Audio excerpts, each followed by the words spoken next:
Les triplés en fauteuil roulant s'arrêtent devant un manoir. Le célibataire milliardaire ouvre le portail et elles disent « Bonjour papa ». Il se fige en voyant la photo qu'elles tiennent. Holden. Avant de commencer l'histoire, n'oubliez pas de laisser un like et de vous abonner à la chaîne pour voir plus d'histoires comme celle-ci.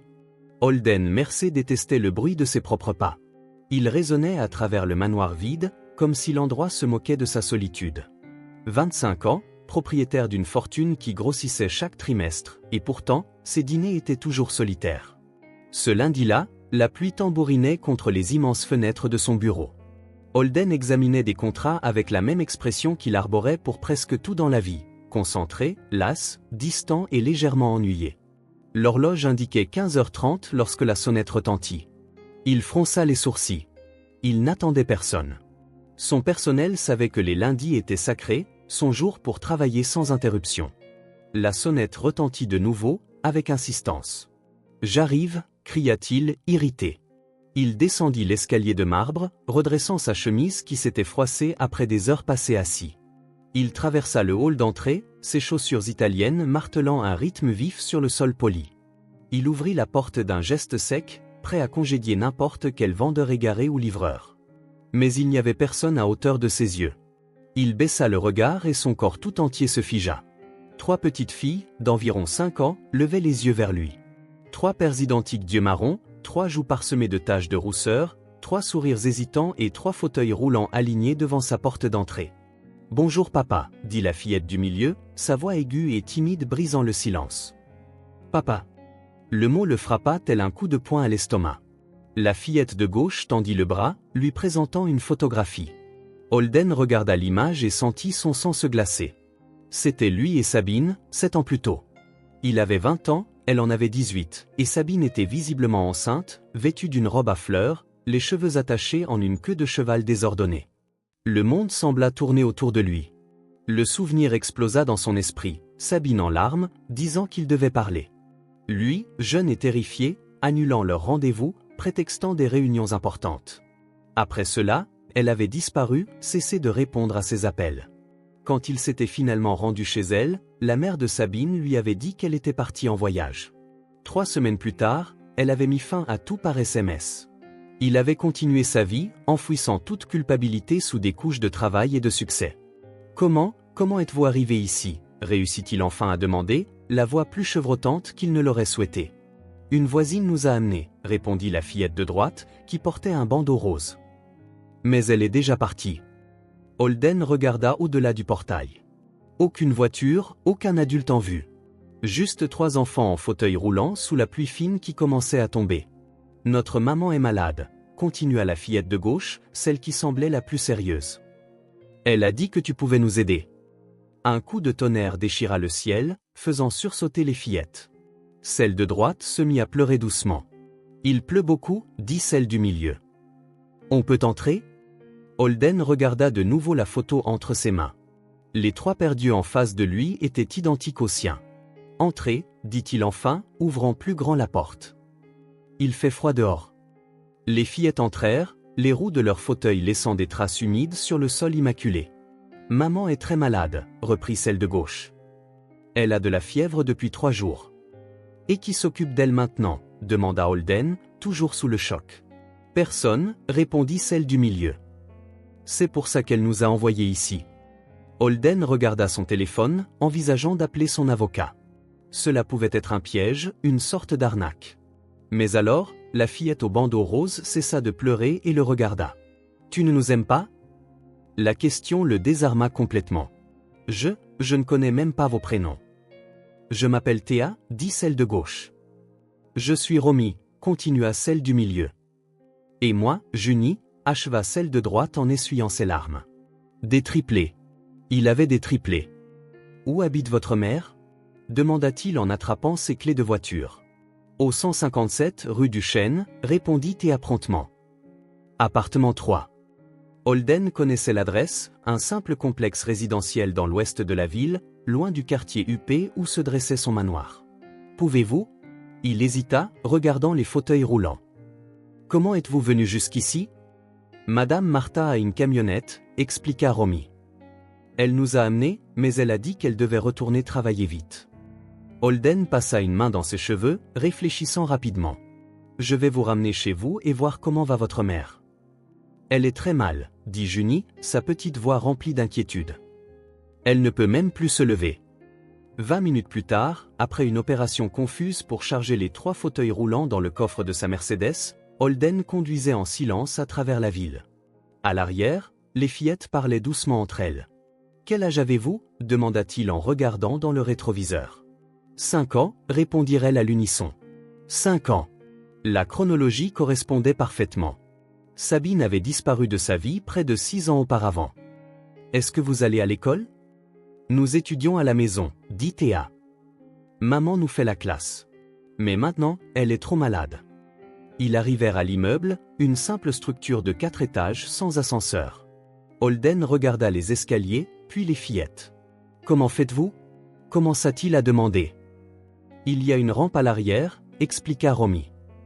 Et notre appartement est au rez-de-chaussée. » Il aida les 3 à sortir de la voiture et ils se dirigèrent vers l'entrée latérale du bâtiment. Le contraste avec son manoir n'aurait pu être plus grand. Ici, tout était simple, fonctionnel, visiblement usé par le temps. La porte de l'appartement 3 était entr'ouverte. Holden frappa doucement avant d'entrer. Sabine, appelait, hésitant. L'appartement était petit mais organisé. Dans le salon, un canapé usé trônait au centre, à côté d'une table jonchée de livres scolaires. Au mur, des dessins d'enfants colorés, dans un coin, 3 lits simples côte à côte, transformant également le salon en chambre pour les filles. « Elle est dans la chambre » dit Théa en désignant une porte dans le couloir étroit. Holden prit une profonde inspiration et entra. La pièce était minuscule, presque entièrement remplie par un lit double. Là, allongée sous une fine couverture, se trouvait Sabine. 7 ans s'étaient écoulés, mais il la reconnut immédiatement. Les mêmes cheveux bruns, maintenant plus courts, le même visage délicat, mais ses joues étaient empourprées par la fièvre et son corps tremblait légèrement sous les draps. « Sabine » appela-t-il en s'approchant du lit. Elle ouvrit lentement les yeux, clignant plusieurs fois avant de le fixer. « Holden » Sa voix était rauque. « Tu es vraiment venu. Que se passe-t-il ? Pourquoi as-tu envoyé les filles chez moi ?» Elle essaya de s'asseoir mais gémit de douleur. « Mon côté, ça fait très mal. Je ne peux même plus me tenir debout depuis 2 jours. » Holden toucha son front. Il était brûlant. « Tu dois aller à l'hôpital, tout de suite. » « Je ne peux pas laisser les filles. »« Je m'occuperai d'elles, » dit-il, les mots sortant avant qu'il ne puisse réfléchir. « Nous devons d'abord te faire soigner. » Avec précaution, il aida Sabine à se lever. Elle était si faible qu'elle tenait à peine debout. Dans le couloir, les 3 fillettes observaient, l'air inquiet. « Est-ce que maman va aller bien ?» demanda Junie, des larmes se formant à nouveau dans ses yeux. Sabine essaya de sourire. « Oui, ma chérie. Ton... » Elle hésita. « Ton papa m'emmène chez le docteur. »« Papa !» Le mot sonna étrange aux oreilles de Holden.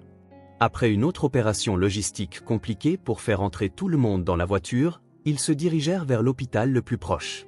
Pendant le trajet, Sabine respirait difficilement sur le siège passager. « Pourquoi ne me l'as-tu jamais dit ?» demanda-t-il, gardant les yeux sur la route. « Ce n'est pas une conversation pour maintenant, » répondit-elle en se pressant le côté.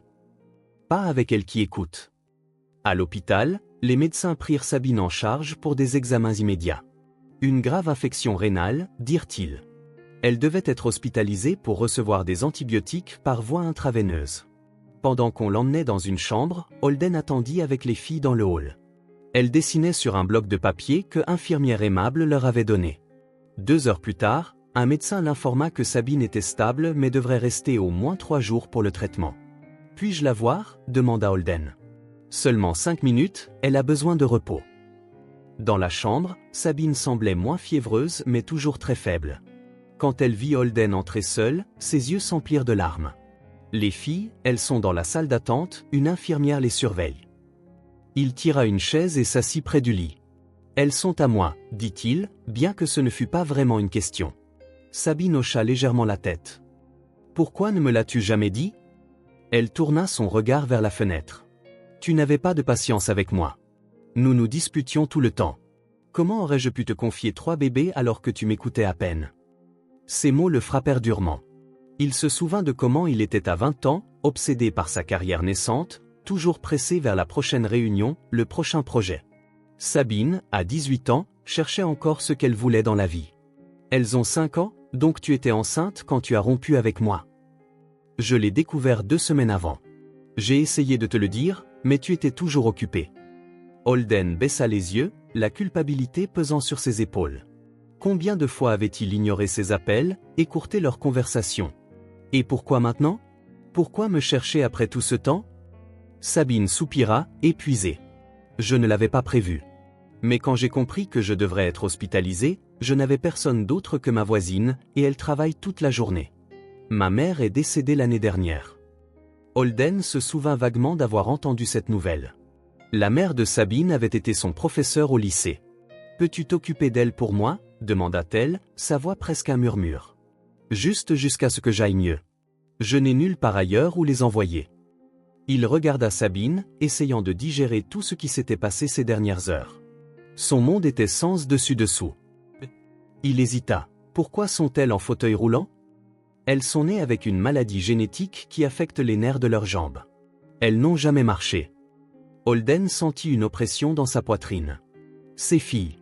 3 fillettes qu'il n'avait jamais connues, qui avaient grandi sans lui, qui affrontaient des défis qu'il ne pouvait même pas imaginer. « Je m'occuperai d'elles, dit-il enfin, la décision se formant tandis qu'il parlait. Aussi longtemps que nécessaire. Une infirmière entra, indiquant que l'heure des visites était terminée. « Merci, dit Sabine brièvement en lui tenant la main. Tu auras besoin de la clé de l'appartement. » Elle désigna son sac sur la table de chevet. Holden trouva le simple trousseau avec un petit pendentif en forme d'étoile. « Je prendrai des vêtements et tout ce dont elles ont besoin. » Théa a une liste, dit Sabine avec un léger sourire. Elle a toujours des listes pour tout. Dans la salle d'attente, les filles demandèrent immédiatement des nouvelles de leur mère. « Elle ira bien, les assura Holden. Mais elle doit rester à l'hôpital quelques jours. »« Et nous ?» demanda Romy, ses grands yeux fixés sur lui. Holden s'agenouilla à leur hauteur. « Vous resterez avec moi, si cela vous convient. » Les 3 se regardèrent, partageant une de ces conversations silencieuses que seuls les frères et sœurs peuvent avoir. « Dans ta grande maison ?» demanda Junie. « Oui. D'abord, nous irons à votre appartement chercher ce dont vous avez besoin. » Sur le chemin du retour vers l'appartement, Holden observait ses 3 filles dans le rétroviseur. Les mots sonnaient encore irréels dans son esprit. Elles parlaient avec excitation de la grande maison qu'elles avaient vue, se demandant comment se serait d'y dormir. À l'appartement, Théa avait effectivement une liste. Vêtements, médicaments, livres préférés, brosse à dents. Holden rangea tout dans des sacs à dos, se sentant étrange en fouillant dans les tiroirs et les placards. En rassemblant leurs affaires, il trouva un album photo. Il l'ouvrit distraitement et vit des photos de Sabine enceinte, puis des photos d'elle à l'hôpital avec 3 minuscules bébés. Les filles à différents âges, toujours en fauteuil roulant, adaptés à chaque étape. Des fêtes d'anniversaire simples, un Noël avec un petit sapin, une journée au parc. Toute une vie qu'il avait manquée. Il referma l'album, sentant un nœud dans sa gorge. « On est prête » annonça Romy depuis le salon. La voiture chargée, ils retournèrent au manoir. Il faisait alors nuit. Les filles regardaient avec émerveillement l'énorme maison illuminée par des lumières automatiques qui s'allumaient à l'approche de la voiture. « Est-ce que seul toi et ta femme vivez ici ?» demanda Théa. « En fait, je vis seul, » répondit Holden, réalisant à quel point cela sonnait creux. À l'intérieur, les filles observaient tout avec curiosité, le haut plafond, le grand escalier, les tableaux au mur. « Où allons-nous dormir ?» demanda Junie en bâillant. Holden se figea. Il n'y avait pas pensé. Les chambres étaient à l'étage, inaccessibles pour elle. « Je suppose que nous devrons improviser dans le salon ce soir, » dit-il, se sentant totalement dépourvu. « Nous trouverons quelque chose de mieux demain. » En installant des couvertures et des oreillers, Holden observait les filles. Elles étaient si semblables, et pourtant si différentes. Théa, sérieuse et organisée. Romy, bavarde et curieuse. Junie, sensible et rêveuse. Ses filles. 3 vies qui dépendaient maintenant de lui, du moins pour le moment. Quand elles se couchèrent enfin, Holden resta éveillé, les observant depuis le canapé. Il sentit quelque chose s'agiter en lui, une émotion qu'il ne pouvait nommer. Peur, culpabilité, mais aussi un étrange sentiment de dessein. « Bonne nuit, papa » murmura Junie avant de fermer les yeux. « Papa !» C'est ainsi que sa vie changea, un jour apparemment ordinaire qui devint soudainement extraordinaire, avec 3 petites visiteuses qui, sans prévenir, transformèrent son manoir silencieux en l'endroit le plus bruyant et le plus effrayant qu'il ait jamais connu. La première nuit fut tendue, la seconde un désastre. Holden fut réveillé par un cri perçant qui déchira le silence du manoir. Il se leva du canapé, trébuchant sur ses propres pieds. 3 heures du matin. Le cœur battant, il tenta de localiser le son. C'était Junie, assise dans son fauteuil roulant au milieu de la chambre improvisée, pleurant à chaudes larmes, le visage rouge. « Qu'est-ce qui ne va pas? Tu es blessé ?» demanda Holden en s'agenouillant à côté d'elle. « Je veux ma maman », sanglota-t-elle, les larmes coulant sur ses joues parsemées de taches de rousseur. « Je veux rentrer à la maison. » Holden regarda autour de lui, désorienté. Les 2 autres filles étaient réveillées, observant. Théa, toujours sérieuse, gardait son regard fixé sur lui, comme pour l'évaluer. Romy serrait un oreiller, l'air incertain. « Ta maman est à l'hôpital, tu te souviens? Elle doit aller mieux, tenta-t-il d'expliquer, sa voix sortant plus dure qu'il ne l'aurait voulu. L'épuisement pesait sur lui. « Mais je la veux, » insista Junie, pleurant encore plus fort. « Je ne sais pas quoi faire, » marmonna Holden en se passant la main dans les cheveux. « Que fait ta maman quand tu pleures comme ça? » Elle chante, répondit Romy, toujours enlaçant l'oreiller. Et elle fait du chocolat chaud. Holden jeta un coup d'œil à l'horloge. 3h10 du matin. Je ne sais pas chanter, admis. Mais je peux essayer de faire du chocolat. Dans l'immense cuisine immaculée, Holden ouvrit et ferma les placards, cherchant les ingrédients. Pas de chocolat en poudre, pas de lait. Seulement du café, du vin et des plats surgelés à réchauffer au micro-ondes. Il retourna au salon les mains vides et trouva Théa en train de chuchoter quelque chose à Junie. Quand elles le virent, elles s'arrêtèrent. « Je n'ai pas de chocolat, » dit-il, se sentant inutile. « Je ne sais même pas comment en faire, pour être honnête. »« Nous savons comment faire, » répondit Théa. « Maman nous a appris. Tu pourras acheter ce qu'il faut demain. »« On fera une liste, » ajouta Romy. Holden hocha la tête, se sentant perdu. Ses 3 enfants semblaient plus adultes que lui à bien des égards. « Vous devez dormir, » dit-il en arrangeant les couvertures sur le sol. « Et moi aussi. » Mais le sommeil ne vint pas. Il resta allongé sur le canapé, écoutant la respiration des filles, pensant à la façon dont sa vie avait basculé en seulement 2 jours. Il y a 48 heures, il était un homme célibataire sans enfant, préoccupé uniquement par les chiffres, les contrats et les réunions. Maintenant, il était quoi? Un père? Un babysitter temporaire? Un soignant? Le matin arriva trop tôt. Holden se leva avant les filles, essayant de paraître plus préparé qu'il ne l'était. Il prit une douche rapide et changea de vêtements. Quand il revint, toutes les 3 étaient réveillées, assises dans leur fauteuil, chuchotant entre elles. « Bonjour », dit-il en forçant un sourire. « Avez-vous bien dormi ?» Personne ne répondit. « Je vais préparer le petit déjeuner », continua-t-il en ignorant le silence. « Ensuite, je dois appeler le bureau pour leur dire que je ne viens pas aujourd'hui. » Dans la cuisine, il ouvrit le réfrigérateur, vide, à l'exception de quelques bouteilles d'eau, d'une demi-bouteille de vin et d'une boîte de plats thaïlandais à emporter de la semaine dernière. Le congélateur contenait des plats surgelés, lasagnes, pizza, portions individuelles pour micro-ondes. Holden sortit 3 lasagnes aux 4 fromages et les mit au micro-ondes. Le petit déjeuner est prêt, appela-t-il quelques minutes plus tard. Les filles regardèrent les assiettes avec perplexité. « Ce sont des lasagnes, » dit Théa. « Je sais, » répondit Holden. « C'est ce que j'ai.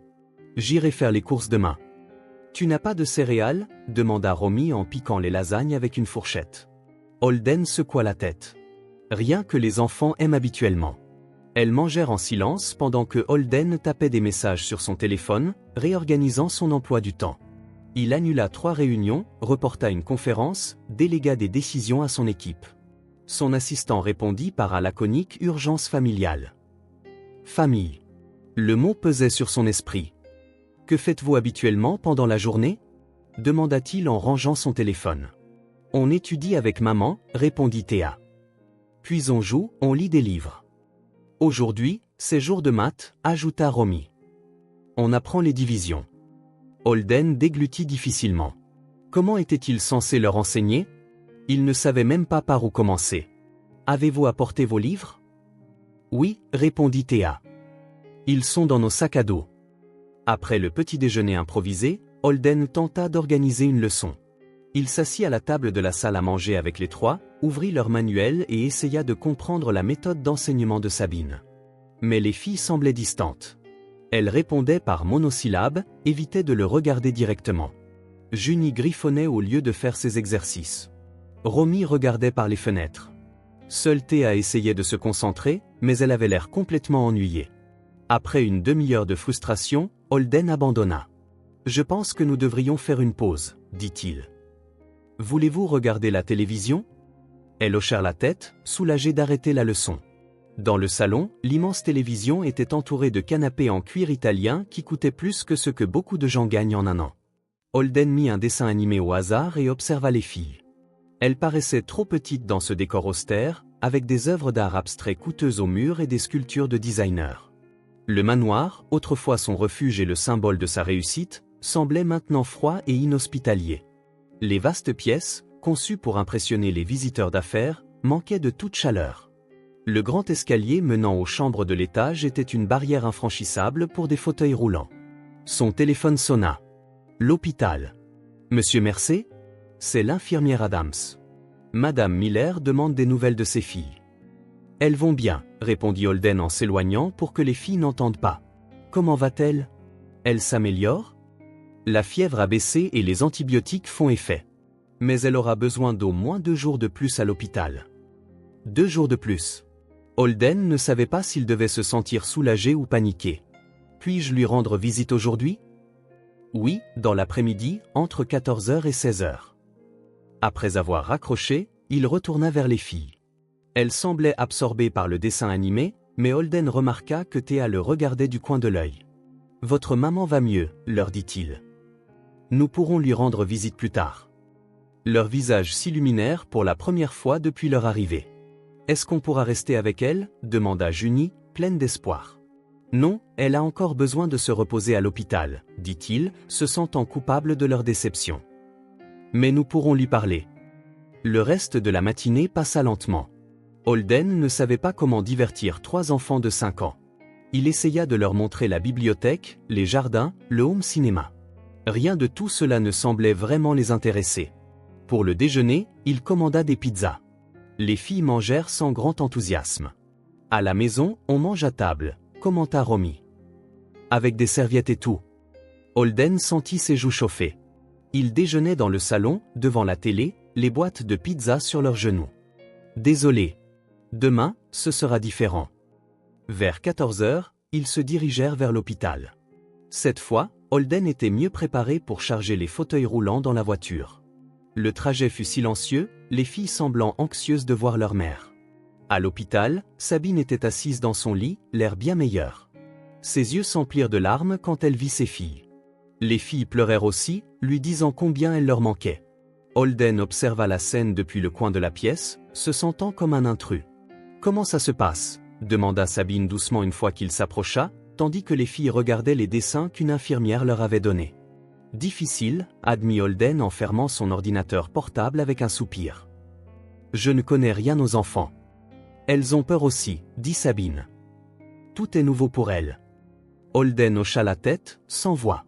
Il voulait demander 1000 choses. Comment elle avait élevé 3 filles seules, comment elle avait géré leurs besoins spécifiques, pourquoi elle n'avait jamais essayé de le contacter. Mais ce n'était pas le moment. Sur le chemin du retour vers le manoir, il décida de faire un arrêt. « Nous allons au supermarché », annonça-t-il. « Vous pourrez m'aider à choisir des choses que vous aimez. » Dans l'immense supermarché, Holden poussait un chariot tandis que les filles, chacune dans son fauteuil roulant, désignaient ce qu'elles voulaient: chocolat, céréales, lait, pain, confiture, pâtes, biscuits en forme d'animaux, fruits, jus de raisin. Des articles simples du quotidien qui n'avaient jamais figuré sur sa liste de courses auparavant. « Je peux prendre ça ?» demanda Junie en désignant un ours en peluche dans le rayon des jouets. Holden hésita une seconde seulement. « Bien sûr. Chacune de vous peut choisir un jouet. » Leurs yeux s'illuminèrent. Théa choisit un puzzle, Romy un jeu de mémoire. Junie serra l'ours en peluche brun comme si c'était un trésor.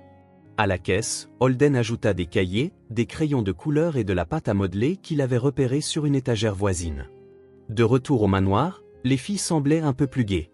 Elles aidèrent à ranger les courses, lui montrant où chaque article devait aller, suivant le système qu'elles connaissaient de chez elles. Il n'y a rien de nous ici, dit soudain Théa alors que Holden organisait les derniers achats. Il s'arrêta, ne sachant comment répondre. Tout est trop grand, continua Romy. Et on ne peut rien atteindre. Les salles de bain sont loin, ajouta Junie. Et il y a une marche partout. Holden regarda autour de lui. Elles avaient raison. Le manoir n'était pas conçu pour l'accessibilité. Plan de travail haut, interrupteur hors de portée, marche décorative entre les pièces, les salles de bain principales uniquement à l'étage. Dites-moi ce que vous aimez, je l'achèterai, dit-il finalement. On peut adapter cet endroit. Ce n'est pas que ça, dit Théa, montrant une sagesse au-delà de ses 5 ans.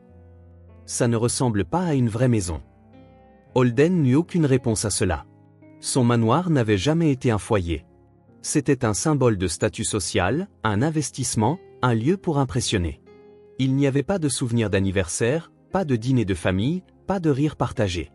Ce soir-là, après un dîner légèrement meilleur, des pâtes à la sauce tomate qu'il avait appris à faire grâce à une vidéo sur son téléphone, Holden installa de nouveau les filles dans le salon. Il avait acheté des matelas gonflables pour remplacer les couvertures au sol, mais c'était toujours une solution de fortune. Demain, nous verrons comment améliorer les choses, promit-il. Une fois qu'elles dormirent, il ouvrit son ordinateur portable et commença à faire des recherches. Accessibilité domiciliaire, design adapté aux fauteuils roulants, activités pour enfants de 5 ans.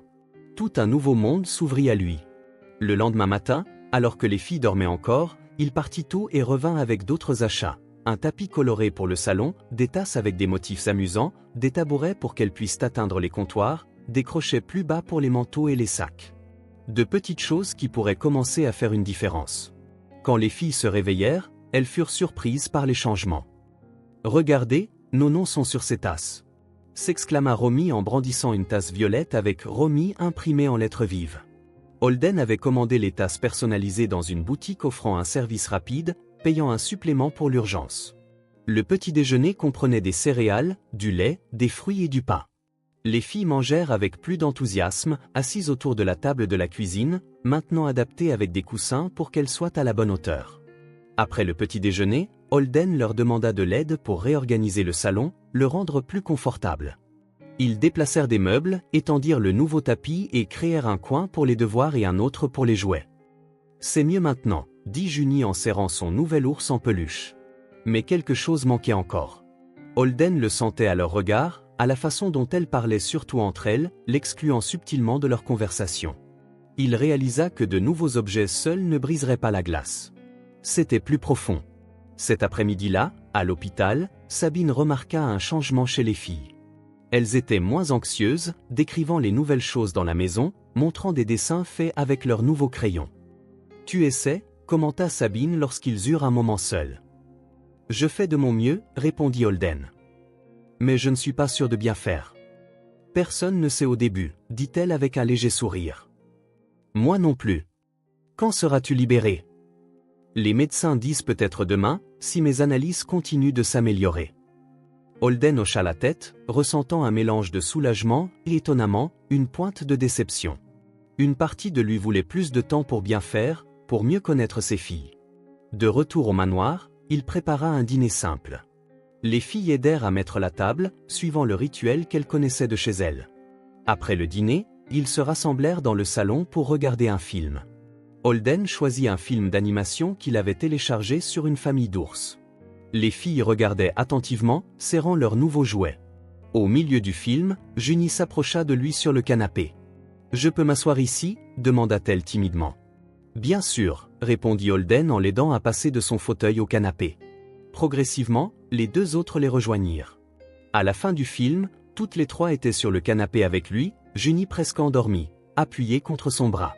C'était un petit pas, minuscule, mais c'était quelque chose.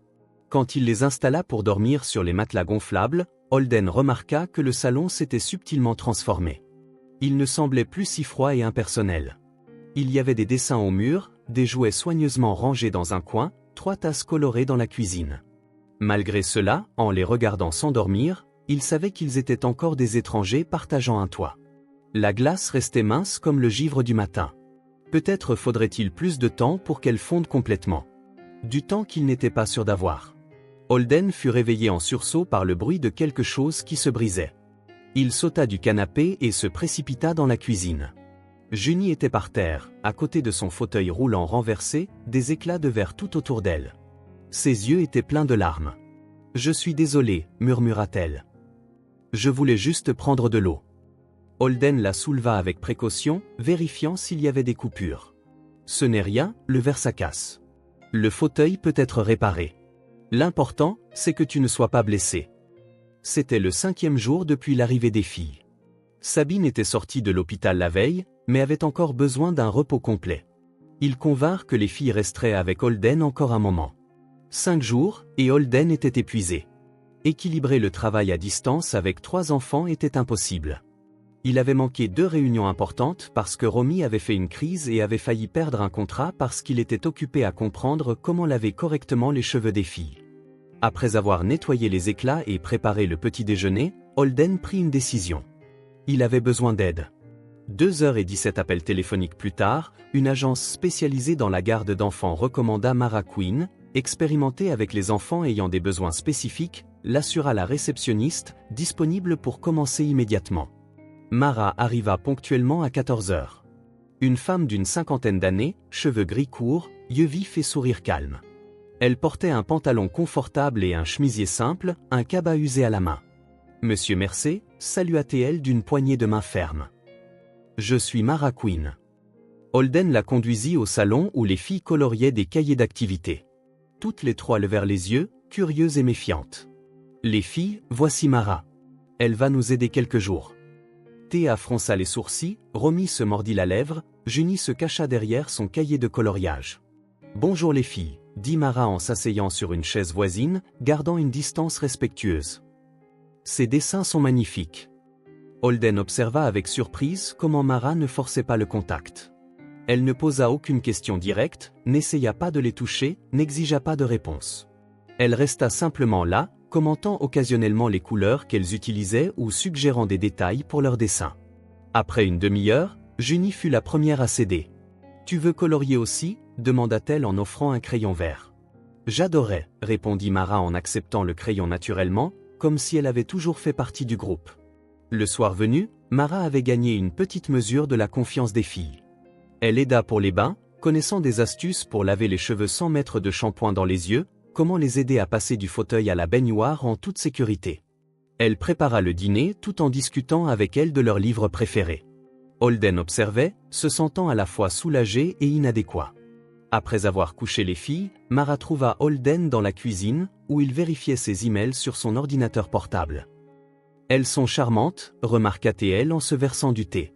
« Et très intelligentes. »« Ça a été très dur » admit Holden en fermant son ordinateur avec un soupir.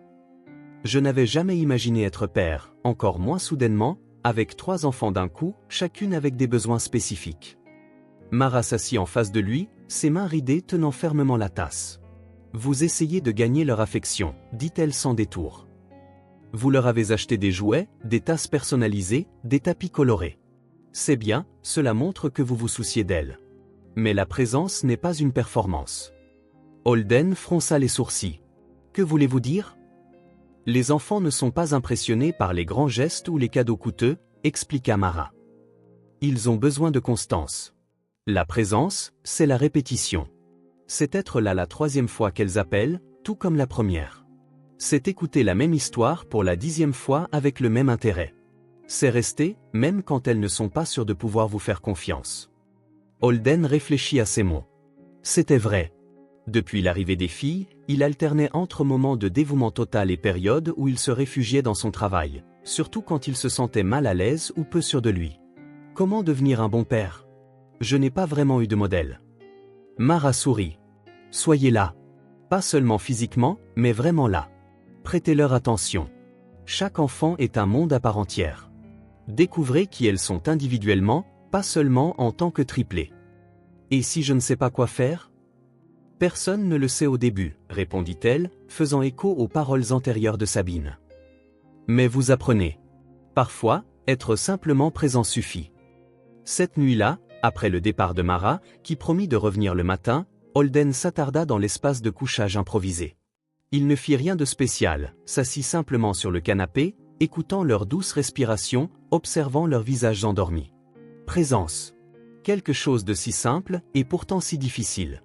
Le lendemain matin, quand Junie renversa son jus au petit déjeuner, il ne se précipita pas pour nettoyer le désordre et retourner au travail. Il s'assit à côté d'elle, l'aida à essuyer et lui demanda de parler du dessin qu'elle avait fait la veille. Pendant le déjeuner, quand Romy refusa de manger, il ne la força pas ni n'abandonna. Il resta simplement là, mangeant son propre repas, lui posant des questions sur le livre que Mara leur avait lu.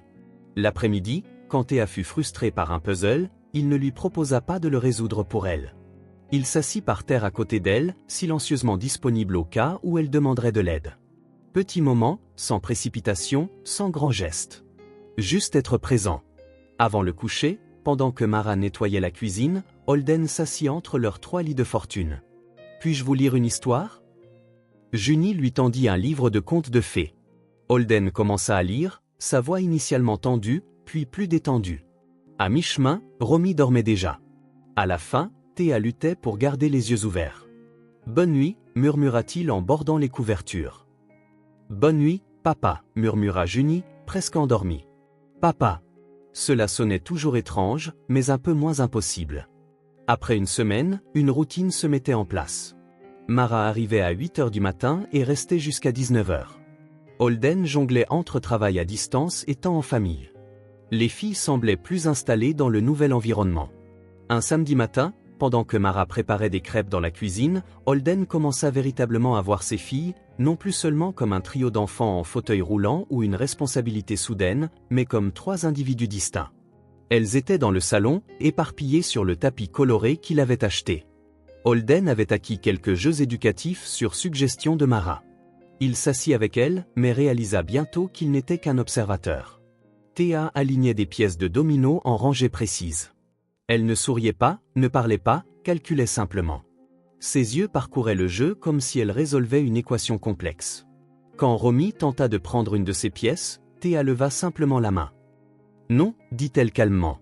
Pas de colère, simplement l'énoncé d'un fait. « J'utilise ça. » Romy roula des yeux et retourna à son propre jeu, commandant une petite armée de figurines en plastique. Elle avait créé une histoire complexe, attribuant des rôles spécifiques à chaque figurine. « Toi, tu seras le capitaine », dit-elle à Holden en lui tendant un jouet bleu. « Mais tu dois faire ce que je dis, parce que je suis le général. » Holden accepta, amusé par la façon naturelle dont Romy prenait le contrôle.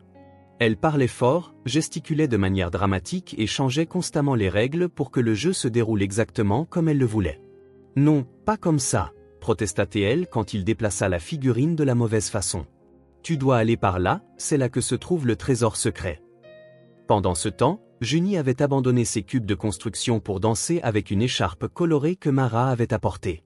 Elle faisait tourner son fauteuil roulant en fredonnant un air qu'elle semblait inventer sur place. Ses yeux brillaient de plaisir. Quelques instants plus tard, cependant, elle laissa tomber l'écharpe, qui tomba hors de sa portée. Son expression changea instantanément. Des larmes montèrent, ses épaules s'affaissèrent. « Je ne fais jamais rien de bien », marmonna-t-elle, la voix tremblante. Holden se leva pour récupérer l'écharpe, mais Théa fut plus rapide. Sans un mot, elle s'étira et l'attrapa, la lui rendant. Elle ne sourit pas, n'offrit aucun réconfort. Elle résolut simplement le problème aussi efficacement que possible. Junie serra l'écharpe, les larmes disparaissant aussi vite qu'elles étaient apparues. « Merci Théa. Je fais un chapeau de pirate maintenant. » Holden regardait, fasciné. Bien qu'elles se ressemblent, leurs personnalités ne pouvaient être plus différentes. Pendant le déjeuner, leurs différences devinrent encore plus claires. Théa mangeait méthodiquement, coupant sa nourriture en morceaux égaux, buvant de l'eau toutes les 3 bouchées. Elle parlait à peine, ne se laissait jamais distraire. Romy, en revanche, touchait à peine à sa nourriture, trop occupée à raconter une histoire élaborée sur une princesse guerrière qui sauvait un royaume. Ses mains gesticulaient sauvagement, faisant tomber sa fourchette 2 fois. « Romy, s'il te plaît, mange un peu », lui rappela doucement Mara. « Mais je dois raconter comment la princesse a vaincu le dragon. » protesta-t-elle en ramassant la fourchette avec un soupir théâtral. Junie alternait entre manger avec enthousiasme et jouer avec sa nourriture, faisant de petites formes avec les légumes. Une minute, elle riait d'une blague que Holden ne réalisait pas avoir faite. La minute suivante, elle fronçait les sourcils devant un morceau de brocoli qu'elle refusait de manger. L'après-midi, Holden décida de les emmener dans le jardin. C'était une journée ensoleillée, parfaite pour les activités de plein air. Mara aida à étendre une grande couverture sur l'herbe, sous un large arbre. Théa ouvrit immédiatement un livre de sciences qu'elles avaient apporté de l'appartement. Il était assez avancé pour une enfant de 5 ans, avec des illustrations détaillées du système solaire et des descriptions de planètes. Saturne a 82 lunes, informa-t-elle Holden alors qu'il s'asseyait à côté d'elle. Sa plus grande est Titan. Holden cligna des yeux, surpris. « Comment sais-tu ça ?»« C'est dans le livre, répondit-elle comme si c'était évident. J'aime les faits. Ils ne changent pas. Romy avait apporté ses figurines en plastique à l'extérieur, mettant en scène une expédition imaginaire dans la jungle. Elle recruta Mara comme exploratrice expérimentée et Holden comme guide courageux mais légèrement maladroit. « Non, non !» s'exclama-t-elle lorsque Holden suggéra un chemin différent pour les jouets. « Nous devons passer par la rivière, sinon les crocodiles nous attraperont dans la forêt. » Son énergie semblait illimitée. Même depuis son fauteuil roulant, elle était constamment en mouvement, gesticulant, changeant de place, réarrangeant les figurines, réimaginant le scénario. Junie, pendant ce temps, découvrit un parterre de fleurs à proximité. Ses yeux pétillèrent en regardant un papillon se poser sur un pétunia. « Regarde papa !» appela-t-elle, la voix débordante d'émerveillement. « On dirait une fée. » Holden s'approcha, remarquant comment le visage de Junie s'illuminait devant quelque chose de si simple. Le papillon s'envola et Junie le suivit des yeux, enchantée. Quand il disparut dans le ciel, des larmes se formèrent. « Il est parti » murmura-t-elle, comme si elle avait perdu un ami. Holden ne savait pas trop comment réagir, comment réconforter quelqu'un qui ressentait tout si intensément. « Peut-être qu'il reviendra demain » suggéra-t-il. « Ou peut-être que tu trouveras un autre papillon encore plus joli. » L'espoir remplaça sa déception en un instant. « Tu crois vraiment ?»« J'en suis sûr » répondit-il, se surprenant lui-même par sa propre conviction. Ce soir-là, après que les filles se furent endormies, Holden trouva Mara dans la cuisine. Elle organisait les vitamines et les légers relaxants musculaires dont Théa et Junie avaient besoin, des médicaments prescrits par leur médecin. « Comment faites-vous » demanda-t-il, impressionné. Répondre à chacune différemment, savoir ce dont chacune a besoin. Mara sourit en fermant l'armoire à pharmacie. L'observation. C'est la clé pour travailler avec les enfants. Et vous apprenez vite. Elles sont si différentes, dit Holden. Théa sourit rarement, mais elle remarque tout. Romy veut diriger le monde entier. Et Junie ? Junie ressent tout comme si c'était tout neuf. Vous avez 3 filles, répondit Mara, son ton doux mais ferme. 3 façons d'aimer, 3 portes à ouvrir. Holden réfléchit à ces mots. Que voulez-vous dire ? Chaque enfant a besoin d'être aimé d'une manière qu'il peut recevoir, expliqua Mara. Théa a besoin de vérité, de cohérence. Elle fait confiance aux faits, aux choses qu'elle peut vérifier. N'exagérez pas les compliments ou les promesses. Soyez direct, soyez fiable. Holden hocha la tête, comprenant. Et Romy ? Romy a besoin d'espace pour diriger, mais aussi de limites claires. Elle teste constamment les frontières, non par méchanceté, mais parce qu'elle a besoin de savoir où elle se situe. Donnez-lui des choix quand c'est possible, mais maintenez les règles importantes. Et J ? Le visage de Mara s'adoucit. Junie a besoin de validation émotionnelle. Ses sentiments sont immenses, écrasantes. N'essayez pas de les minimiser ou de les réparer. Reconnaissez-les simplement. Soyez là pendant qu'elle les traverse. Holden se remémora les interactions de la journée. Comment Théa avait semblé méfiante quand il avait trop loué son installation de domino, comment Romy avait rayonné quand il l'avait laissé fixer les règles de l'expédition mais avait accepté quand il avait dit qu'il était temps de ranger, comment Junie s'était calmée quand il s'était simplement assis à côté d'elle pendant qu'elle pleurait pour le papillon. Petit moment, grande révélation. 3 filles, répéta-t-il, la réalité s'installant dans son cœur. 3 mondes entiers. Mara lui adressa un doux sourire, posant brièvement une main sur son épaule. Tous sous le même toit maintenant. 2 semaines s'étaient écoulées depuis l'arrivée des filles. Le manoir autrefois silencieux résonnait maintenant de vie. Des rires fusaient dans les couloirs, des jouets étaient éparpillés dans le salon, des dessins vifs décoraient le réfrigérateur. Mais il y avait un endroit resté intact, le bureau de Holden. Ce matin-là, pendant que Mara emmenait les filles dehors pour une leçon de science dans le jardin, Holden ouvrit enfin la lourde porte en chêne. L'odeur familière des livres et du cuir l'accueillit. Tout était tel qu'il l'avait laissé, des dossiers soigneusement empilés, des stylos alignés, l'ordinateur en veille. Un lieu figé dans le temps, un sanctuaire à sa vie antérieure. Il s'assit dans le fauteuil en cuir et alluma l'ordinateur. Des emails non lus inondèrent l'écran, des rapports en attente, des contrats attendant d'être examinés. L'empire qu'il avait bâti ne s'était pas arrêté, même s'il avait fait une pause. Il travailla pendant 1 heure, ne s'occupant que des affaires les plus urgentes, mais son esprit dérivait.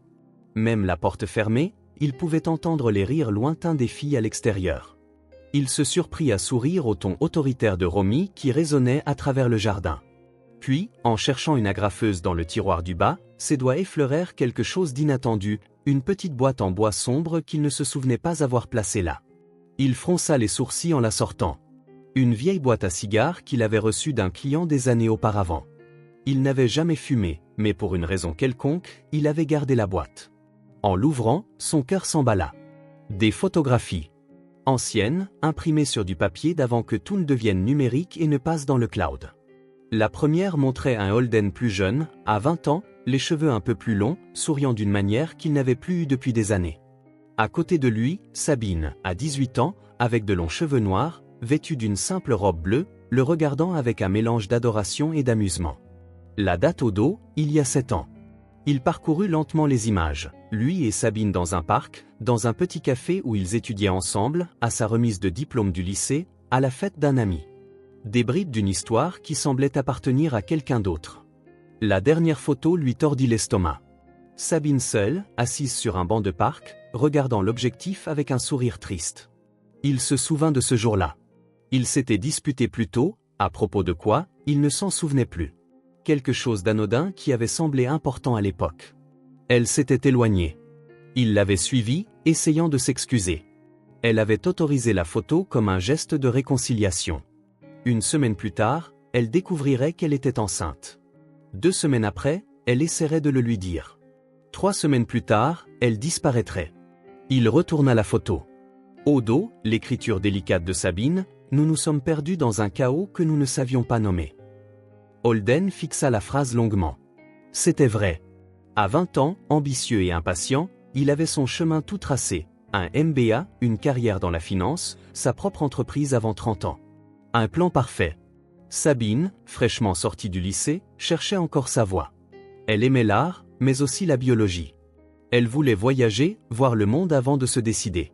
Ils avaient été amoureux, mais ils étaient à des étapes différentes de la vie, aucun n'ayant la maturité de le voir ou de s'adapter aux rêves de l'autre. Ils se disputaient pour des choses futiles, horaires, engagements, priorités, alors que les vrais problèmes étaient plus profonds. Ils voyaient la relation comme une autre étape vers le succès, elle voulait un partenaire de découverte. Son téléphone vibra, interrompant ses pensées. Un message de Sabine. Comment vont les filles? Puis-je leur rendre visite cet après-midi? Sabine allait mieux, mais était encore fragile. Le médecin lui avait recommandé de ne pas reprendre immédiatement toutes ses responsabilités parentales. Les filles restaient donc chez Holden, avec des visites fréquentes de leur mère. Une solution temporaire qui, étonnamment, ne semblait plus si temporaire à Holden. Elles vont très bien. Mara leur donne une leçon de science dans le jardin. Viens dîner si tu veux. Il envoya le message et regarda de nouveau la photo. Sabine paraissait si jeune, si vulnérable. Pas si différente de son apparence à l'hôpital, sauf avec plus d'expérience dans le regard maintenant. Il pensa à ses filles. Comment Théa avait hérité de son regard analytique, voyant le monde comme un puzzle. Comment Romy avait la détermination de Sabine, un esprit féroce qui refusait d'être diminué. Comment Junie combinait la nature artistique de sa mère avec une intensité émotionnelle que Holden n'avait autrefois montrée qu'à Sabine. Elles étaient la preuve vivante que, malgré tout ce qui avait mal tourné, quelque chose de très bien s'était produit entre lui et Sabine. Il remit les photos dans la boîte, sauf la dernière. Il la plaça dans un cadre vide sur l'étagère. Un rappel du passé et une impulsion pour le présent. Le bruit de roues sur le plancher en bois attira son attention. Il se leva et ouvrit la porte du bureau. Théa était dans le couloir, l'observant avec curiosité. « Mara a dit que tu travaillais », dit-elle en ajustant les lunettes qu'elle portait pour lire. « Je ne voulais pas te déranger. »« Tu ne me déranges jamais », répondit-il, surpris par l'honnêteté de ses propres mots. « Puis-je voir où tu travailles ?» Holden hésita brièvement. Ce bureau avait toujours été un territoire privé. Mais les choses avaient changé. Bien sûr, entre. Il aida Théa à manœuvrer son fauteuil à l'intérieur. Elle examina tout avec son regard perçant, les livres, l'ordinateur, les dossiers soigneusement rangés. « C'est ici que tu gagnes de l'argent » demanda-t-elle avec une franchise enfantine. Holden rit. « D'une certaine manière, oui. J'aide d'autres entreprises à grandir. »« Comme une plante » demanda-t-elle en fronçant les sourcils. « Quelque chose comme ça. Les entreprises sont comme des organismes vivants. Elles ont besoin de soins pour devenir fortes. » Théa hocha la tête, absorbant l'analogie. « Qu'est-ce que c'est » demanda-t-elle en désignant la photo encadrée de Sabine. « Ta mère quand elle était plus jeune. » Théa examina la photo. Elle a l'air triste. Holden la regarda avec une nouvelle perspective. Le sourire qu'il avait autrefois cru mélancolique semblait maintenant contenir autre chose, une résilience qu'il n'avait pas remarquée. « Peut-être qu'elle était plus inquiète que triste, dit-il prudemment. Parfois, les gens ont cet air quand ils essaient de comprendre quoi faire. Comme quand je n'arrive pas à résoudre un problème de maths. » Holden sourit. Quelque chose comme ça. Mais avec des questions plus grandes. Et toi, tu étais inquiet aussi ? La question le prit au dépourvu. J'étais distrait, trop occupé à regarder l'avenir pour voir ce qui était juste devant moi. Théa traita la réponse avec un sérieux qui semblait au-delà de ses 5 ans. Mara dit que ça arrive souvent aux adultes, nota-t-elle. Ils sont tellement occupés qu'ils oublient de regarder. Venant d'un enfant, l'observation semblait encore plus profonde. Juste à ce moment-là, Romy apparut dans l'embrasure de la porte, Junie derrière elle. « Théa, on te cherche depuis une éternité », s'exclama Romy en entrant dans le bureau sans hésitation. « Ouah, c'est immense.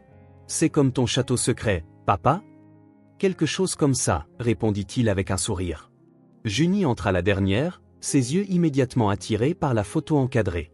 « Regarde, maman » piailla-t-elle en la désignant. Bientôt, toutes les trois furent blotties autour de la photo, commentant à quel point Sabine avait l'air différente, plus jeune, avec des cheveux plus longs. « Vous sortiez ensemble avant, n'est-ce pas » demanda Romy en jetant un coup d'œil de Holden à la photo. « Oui » répondit-il simplement. « Et puis maman nous a eus. »« Mais tu ne le savais pas » continua Romy. C'était comme une super surprise tardive. Holden ne put s'empêcher de sourire à sa description. La meilleure surprise tardive que j'ai jamais reçue. Mara apparut à la porte. « Vous voilà. C'est l'heure du déjeuner, les filles. » En aidant à guider les filles vers la cuisine, Holden jeta un dernier coup d'œil à son bureau. Une pièce qui avait autrefois défini son monde entier lui semblait maintenant n'être qu'un espace parmi d'autres. Important, certes, mais plus dévorant. Pour la première fois depuis l'arrivée des filles, il se sentit véritablement en paix avec le bouleversement de sa vie. L'anxiété constante et le sentiment d'être en terrain inconnu s'étaient atténués. Il regarda la photo de Sabine dans le cadre et répondit silencieusement à la phrase qu'elle avait écrite au dos, toutes ces années auparavant nommée, mais peut-être que nous pouvons nous retrouver dans quelque chose de nouveau que nous apprenons à construire. Il ferma la porte du bureau, non pas comme quelqu'un protégeant un sanctuaire, mais comme quelqu'un passant simplement au chapitre suivant. Holden conduisait les fenêtres baissées, laissant entrer l'air de l'après-midi. La radio jouait doucement une chanson quelconque qu'il enregistrait à peine. Son esprit était occupé par les questions qu'il gardait en lui depuis des semaines. Mara était restée avec les filles. « Allez lui parler » avait dit la nounou en lui lançant ce regard qui semblait voir à travers lui. « Il y a des choses que vous deux devez régler. » L'hôpital n'était plus en état de crise. Sabine avait été transférée dans une unité de convalescence pour une surveillance continue de sa fonction rénale. La grave infection était sous contrôle, mais elle laissait derrière elle des problèmes nécessitant des contrôles réguliers. En entrant dans sa chambre, il la trouva assise près de la fenêtre, lisant un livre. Elle avait l'air différente, non seulement en meilleure santé, mais plus présente, comme si elle aussi avait pris des décisions pendant ces semaines. « Salut » dit-il en s'attardant à la porte. Sabine leva les yeux de son livre et sourit doucement. « Salut, entre. » Holden tira une chaise, s'asseyant à côté d'elle. Pendant un moment, ils regardèrent simplement le personnel de l'hôpital s'affairer à l'extérieur. « Les filles vont bien, dit-il enfin. Théa a fini ce livre d'astronomie. Romy a organisé un spectacle de talent hier soir. Junie a fait un dessin pour toi. » Il sortit un papier soigneusement plié de sa poche. Un dessin coloré de 5 personnes. 3 petites silhouettes en fauteuil roulant et 2 grandes se tenant à côté d'elle, toutes souriantes. Sabine toucha doucement le papier, comme si elle pouvait sentir la présence de sa fille à travers les lignes vibrantes. Elle dessine toujours tout le monde heureux, nota Sabine avec un doux sourire. Un autre silence s'installa entre eux. Pas inconfortable, mais chargé d'anticipation. Ils savaient tous les deux qu'il était temps d'aborder ce qui avait été enfoui pendant si longtemps. « Pourquoi ne me l'as-tu jamais dit ?» demanda enfin Holden, la voix basse, sans accusation. Sabine plia soigneusement le dessin, le posant sur ses genoux. Elle prit une profonde inspiration, comme quelqu'un se préparant à soulever un lourd fardeau. « Tu étais dans une autre ville, tu étudiais, » commença-t-elle en regardant par la fenêtre. « Quand je l'ai découvert, j'ai essayé de t'appeler de nombreuses fois. Tu étais toujours occupé, réunions, projets, délais. » Holden hocha la tête, se souvenant de ces semaines. Le stage à la banque d'investissement, les longues heures à essayer d'impressionner ses supérieurs, les appels ignorés parce qu'il était toujours pressé. Après presque 2 semaines, j'ai réalisé que je n'arriverais jamais à te faire parler de ça comme il se doit, continua Sabine. Alors je suis allé dans ta ville. Mais en arrivant, j'ai eu peur. Et si tu ne voulais pas de ça? Et si tu me mettais en pièces pour ça? Elle marqua une pause, ses doigts parcourant le bord du dessin. Je suis allé voir ta mère. Un œuf froid se forma dans l'estomac de Holden. Sa mère. Caroline Mercé, une femme pratique et ambitieuse qui avait toujours tracé un grand avenir pour son fils unique. Qu'a-t-elle dit? Sabine soupira. Honnêtement? Elle a dit, vous êtes trop jeune. Il a un avenir. Ça va tout gâcher. Sabine fit une pause. Elle m'a offert de l'argent. M'a dit que si je voulais, elle arrangerait tout avec un médecin. Les mots tombèrent entre eux comme des pierres. Holden ferma brièvement les yeux, imaginant la scène. Sabine a 18 ans, seule et effrayée, face à sa mère. Mais je ne voulais pas de ça, continua Sabine, sa voix se raffermissant. Je suis retourné chez ma mère. Je les ai élevés avec elle. Holden baissa le regard, ému par la bravoure de cette jeune fille que Sabine avait été, se demandant s'il aurait eu ce courage. Je suis désolé, dit-il, les mots semblant inadéquats.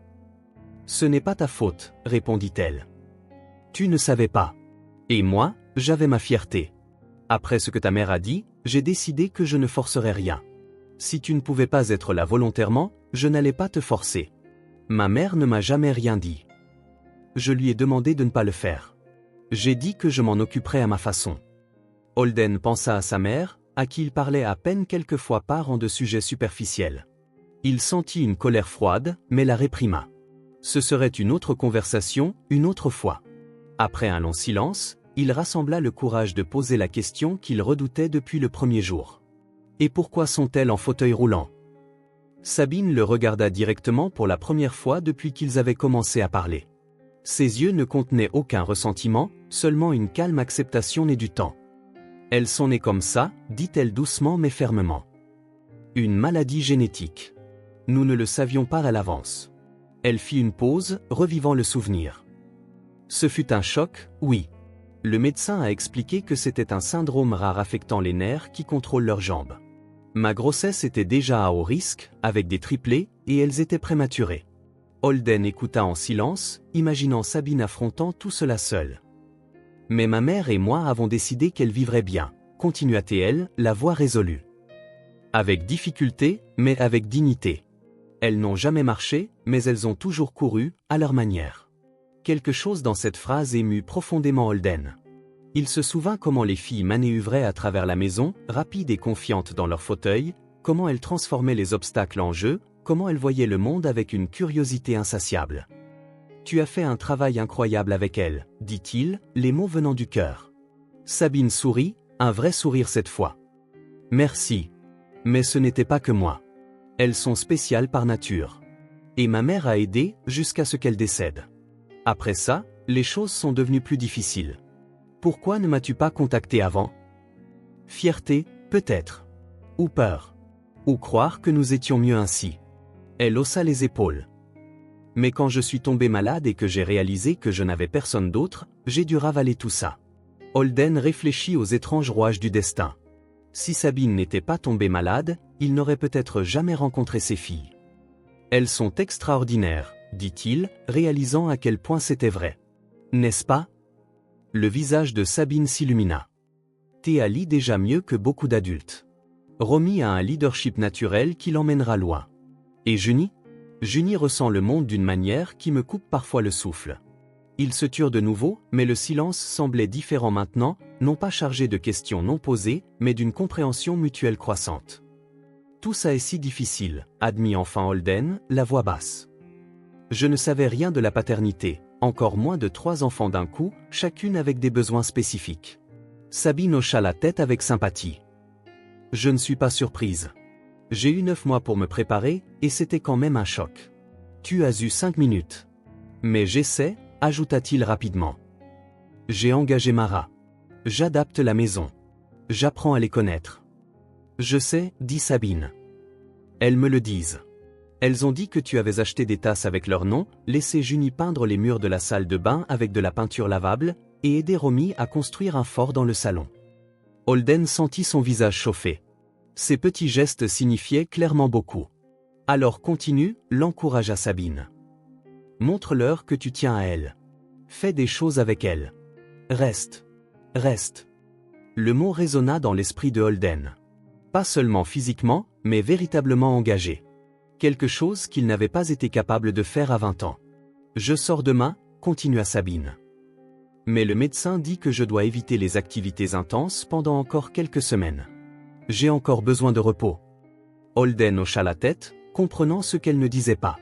Les filles resteraient avec lui un peu plus longtemps. Je pensais, dit-il, l'idée se formant tandis qu'il parlait. Et si on emmenait les filles dans un parc demain? Nous tous. Pour fêter ta sortie. Les yeux de Sabine s'illuminèrent. Elles adoraient ça. Une infirmière entra pour vérifier les constantes de Sabine, signalant la fin de l'heure des visites. Holden se leva, rangeant le dessin de Junie dans sa poche. À demain, alors. Sabine hocha la tête, un doux sourire aux lèvres. Holden, dit-elle alors qu'il était à la porte. Merci d'essayer. Il lui sourit en retour. C'est le moins que je puisse faire. Honnêtement, c'est ce que j'aurais dû faire depuis le début. Il quitta l'hôpital, se sentant plus léger, comme si un poids qu'il n'avait même pas réalisé porter avait enfin été nommé, ou en étant nommé, commençait à se soulever. Dans la voiture, il prit son téléphone et bloqua le numéro de sa mère. C'était une conversation pour un autre jour. Aujourd'hui, il avait des choses plus importantes à faire. Comme choisir le meilleur parc pour 3 filles curieuses et énergiques. Le soleil brillait lorsque Holden se gara au parc mémorial. C'était samedi, et des familles étaient déjà installées sur les pelouses avec des couvertures de pique-nique et des jouets colorés. Sabine était assise sur le siège passager, encore pâle mais visiblement heureuse d'être sortie de l'hôpital. « Regarde toutes les balançoires !» s'exclama Junie en pressant son visage contre la vitre de la voiture. « Il y a un lac avec des canards !» ajouta Romy avec enthousiasme en pointant du doigt. Seule Théa restait silencieuse, ses yeux analytiques observant tout, notant chaque détail. Holden avait fait ses recherches la veille. De tous les parcs de la ville, c'était le seul entièrement accessible. Sentiers pavés pour fauteuils roulants, aires de jeux adaptés, toilettes accessibles. Il avait appelé à l'avance pour s'assurer que tout était fonctionnel. « Allons-y », dit-il en ouvrant la portière. Décharger 3 fauteuils roulants n'était plus intimidant. Au cours des dernières semaines, Mara et lui avaient maîtrisé un système efficace. En quelques minutes, les filles étaient prêtes à explorer. « Je vais rester ici », dit Sabine en désignant un banc sous un grand arbre. « Vous pouvez aller jouer. J'ai besoin de me reposer un peu. »« Tu es sûr ?» demanda Holden. « Je peux rester avec toi. » Elle sourit. « Je suis sûr. Je veux vous regarder vous amuser. Et puis, j'aimerais voir comment tu gères ces 3 coquines. » Le défi bon enfant dans sa voix laissait entendre qu'elle testait s'il était vraiment prêt à être père. « Défi accepté », répondit Holden en lui souriant en retour. Théa voulait d'abord voir les canards. Romy objecta, voulant l'air de jeu. Junie voulait juste de la barbe à papa d'un stand aux couleurs vives. « On peut tout faire », les assura Holden. « Mais commençons par le lac, puisqu'il est plus proche. Ensuite, l'air de jeu, puis les friandises. » Marché conclu ? À sa surprise, elles acceptèrent sans grande discussion. Au lac, ils trouvèrent une famille de canards glissant calmement. Un gardien du parc vendait de petits sacs de maïs pour les nourrir. « Je peux en acheter ?» demanda Théa, les yeux brillants d'une rare excitation. « Bien sûr, » dit-il en achetant 3 sacs. Les canards se dandinèrent vers eux, attirés par le maïs. Junie piailla quand un caneton audacieux prit un grain directement de sa main. Romy transforma cela en compétition. Qui pourrait attirer le plus de canards? Théa compta méticuleusement combien de grains chaque canard mangeait, fasciné par leur comportement. Ils ont une hiérarchie sociale, tu sais, dit-elle en ajustant ses lunettes. Le plus gros mange toujours en premier. Comment sais-tu ça? Demanda Holden, impressionné. Je l'ai lu dans mon livre sur les animaux, répondit-elle simplement. À l'ère de jeu, Holden découvrit que les filles avaient leur propre méthode pour s'amuser. Il y avait une balançoire adaptée avec un dossier, donc chacune fit un tour. Romy adorait la vitesse, demandant à aller plus haut. Junie préférait un doux balancement, fredonnant un air.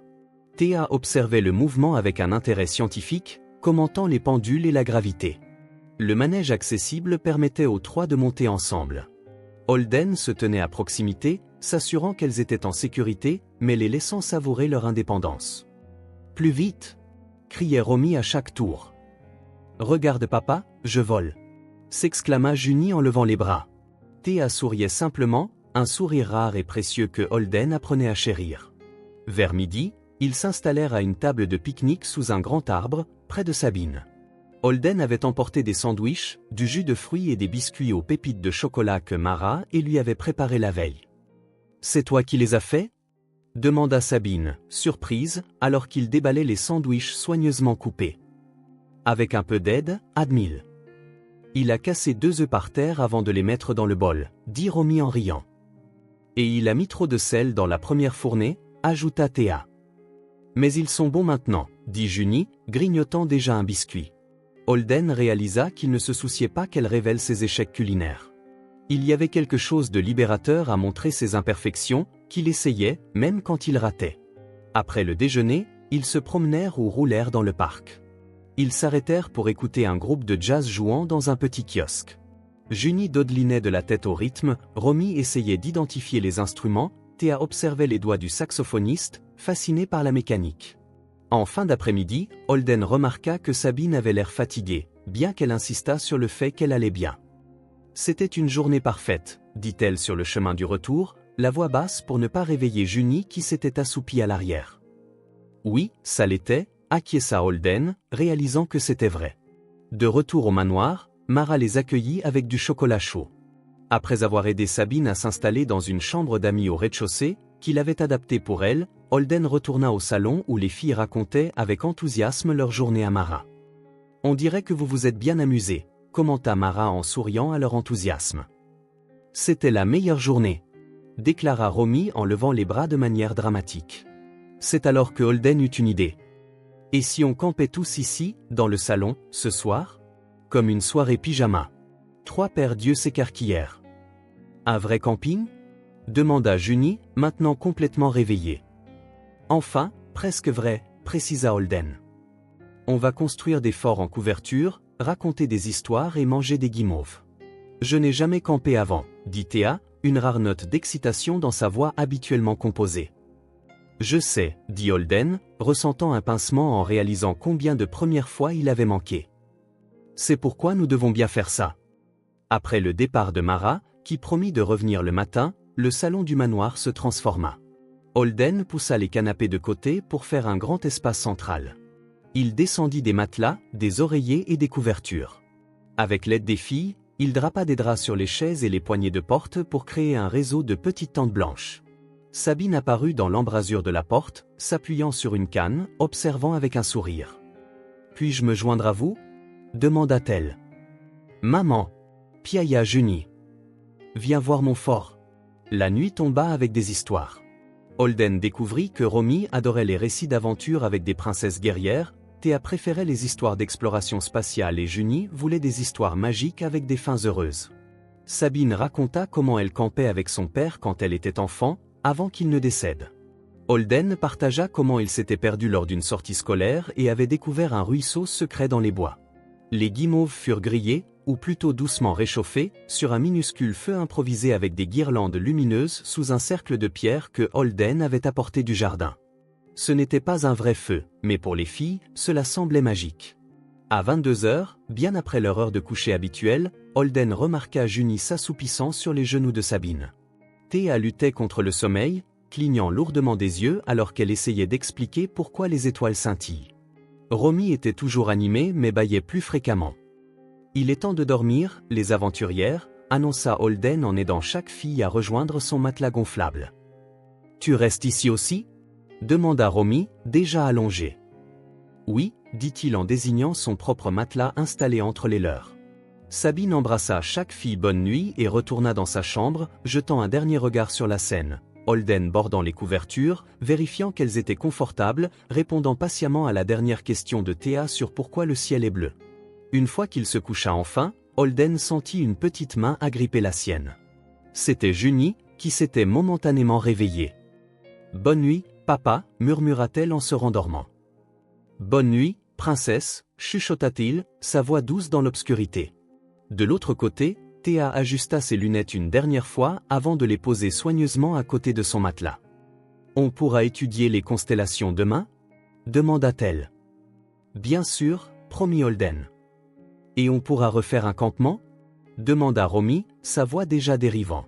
« Quand vous voudrez. » Un par un, les chuchotements s'estompèrent, remplacés par une respiration douce et régulière. Holden fixa le plafond de la tente improvisée, éclairé par une lampe en forme de lune pour enfant qu'il avait achetée pour Junie. Pour la première fois depuis l'arrivée des filles, il ne se sentait pas comme un intrus dans sa propre maison. Ou peut-être, pour la première fois, le manoir devenait-il un foyer. Un endroit où les campements improvisés comptaient plus que les réunions d'affaires, où les rires enfantins résonnaient dans des couloirs autrefois silencieux, où la valeur des choses ne se mesurait pas au prix mais à la joie. Il s'endormit avec cette pensée, la main de Junie tenant toujours la sienne, la respiration de ses filles étant la plus douce berceuse qu'il ait jamais entendue. Le bureau de l'état civil avait une odeur distincte, un mélange de vieux papier, de bois poli et de café léger. Holden redressa sa cravate, se sentant inhabituellement nerveux. À côté de lui, son avocat arrangeait une pile de documents sur le bureau en acajou.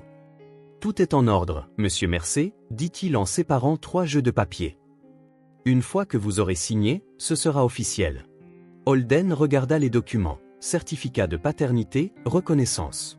3 copies identiques, à l'exception des noms, Théa Miller-Mercé, Romy Miller-Mercé, Junie Miller-Mercé. Ses doigts effleurèrent le papier, traçant les nouveaux noms de famille. Miller-Mercé. 2 mondes unis qui n'auraient jamais dû être séparés. Des questions avant de procéder ?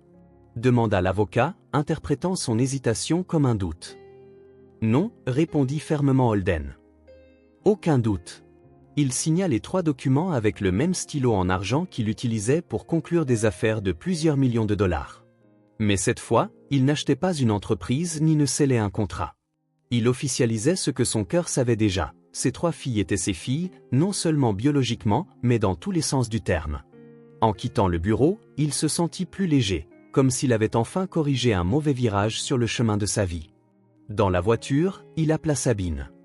« C'est fait, dit-il simplement. »« Merci, répondit-elle doucement. »« Cela signifie beaucoup. »« Je ne fais pas ça pour toi, précisa-t-il sans hostilité. »« Je le fais pour elle. Et pour moi. »« Je sais. C'est pourquoi je suis reconnaissante. » Après avoir raccroché, Holden vérifia ses emails. Il avait rendez-vous avec un agent immobilier dans 1 heure.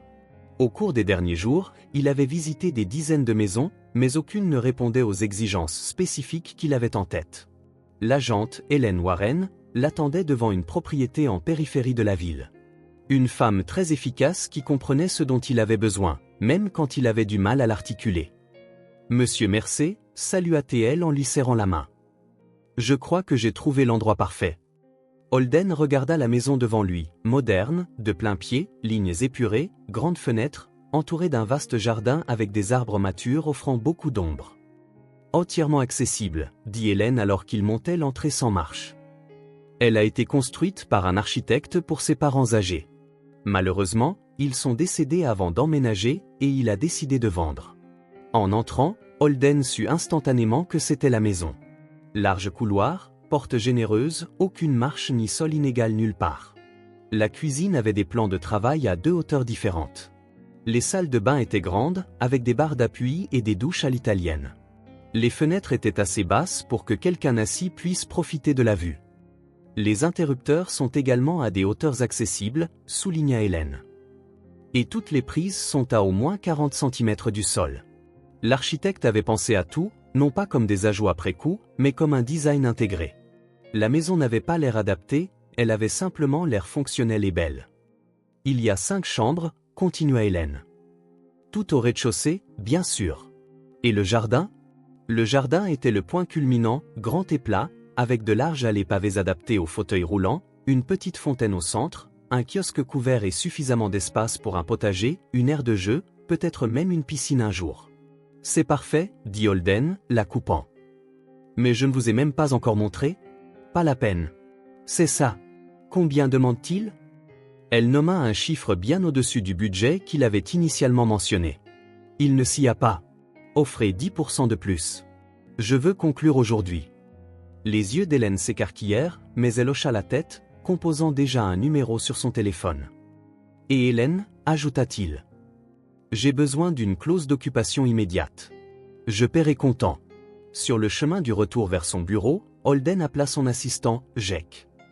Annulez tous mes engagements pour les 2 prochaines semaines et programmez une réunion du conseil d'administration pour vendredi. Je prends un congé temporaire de la présidence. Silence à l'autre bout du fil. Jake? Oui, monsieur. Juste, est-ce que tout va bien? Holden sourit, regardant la ville qui avait autrefois été le centre de ses ambitions défiler par la fenêtre. Jamais mieux. En arrivant au manoir, il trouva Mara et les filles dans le salon. Elles avaient transformé l'espace en un atelier d'art improvisé. De grandes feuilles de papier couvraient le sol et les filles peignaient à l'aquarelle, utilisant des pinceaux, leurs mains, dans le cas de Romy, même une plume qu'elle avait trouvée dehors. Regardez qui est de retour. Annonça Mara. Comment se sont passées vos réunions? Productives, dit Holden en enlevant son blazer et en desserrant sa cravate. Qu'est-ce qu'on peint? Nos endroits préférés, expliqua Théa en montrant son image méticuleuse du planétarium qu'ils avaient visité la semaine précédente. Le mien, c'est le parc avec les canards. S'exclama Junie, les mains couvertes de peinture bleue et verte. Moi, je fais notre campement dans le salon, dit Romy en désignant un tourbillon lumineux qui, de plus près, ressemblait à leurs tentes improvisées. Holden s'assit par terre avec elle, ne se souciant pas de son pantalon en lin coûteux. J'ai une surprise, annonça-t-il. 3 paires d'yeux se tournèrent vers lui, curieuses. D'abord, il commença à sortir les certificats d'un dossier. À partir d'aujourd'hui, officiellement, vous êtes mes filles. Vous pouvez porter mon nom de famille si vous le voulez. Théa prit son document avec soin, l'examinant avec son sérieux habituel. Théa mit l'air Mercé, lut-elle lentement. Ça sonne bien. Romy attrapa le sien avec enthousiasme. Maintenant, tout le monde saura que tu es vraiment notre papa. Junie contempla son certificat, passant ses doigts et un peu de peinture sur son nom. Est-ce que ça veut dire qu'on reste avec toi pour toujours? Demanda-t-elle, la voix fluette. Si vous le voulez, dit Holden doucement. Ce qui m'amène à la deuxième surprise. Il sortit son téléphone de sa poche, montrant des photos de la nouvelle maison qu'il venait d'acheter. Que pensez-vous de cet endroit? Les filles fixèrent les photos, intriguées. Mara se pencha aussi, curieuse. C'est vraiment joli, dit Junie. Qui habite là? Personne pour l'instant, répondit Holden. Mais si ça vous plaît, ça pourrait être notre nouvelle maison. Silence. Les 3 se regardèrent, digérant cette révélation. Mais et cette maison? Demanda Romy, confuse. On ne va plus vivre dans le manoir? Ce manoir n'est pas idéal pour vous, expliqua Holden. Trop d'escaliers, des couloirs étroits, des pièces inaccessibles. La nouvelle maison est de plein pied? Entièrement accessible aux fauteuils roulants? Demanda Théa, toujours directe. Oui, confirma Holden. Elle a été conçue pour l'accessibilité. Il montra plus de photos, les larges couloirs, les salles de bain adaptées, les allées pavées du jardin.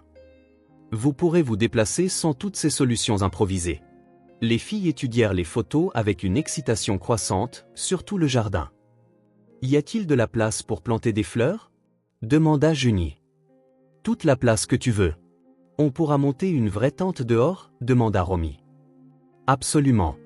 Y a-t-il une chambre pour chacune de nous, sans Théa, pratique comme toujours? Oui. Et vous pourrez les décorer comme vous le souhaitez. De nouveau, elles échangèrent ce regard silencieux de sœurs. On peut visiter avant de décider? Demanda finalement Théa. Holden sourit. Bien sûr. Demain, si vous voulez. Mara observait avec un sourire discret.